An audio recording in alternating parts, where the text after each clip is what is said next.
గుండె ఆగిపోగానే ఊపిరి ఆగిపోతుంది, నాడి నిలిచిపోగానే ఆత్మ ఎగిరిపోతుంది. అంతా దైవ నిర్ణయం, మనిషి కాలగత దేవుని ఆదేశం. అంతా దైవ నిర్ణయం, మనిషి కాలగత దేవుని ఆదేశం.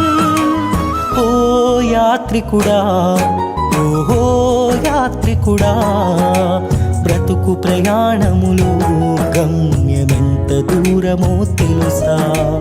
ఓ బాటసారి, ఓహో బాటసారి, జీవిత యాత్రలో కాలమెంత విశాలమో తెలుసా?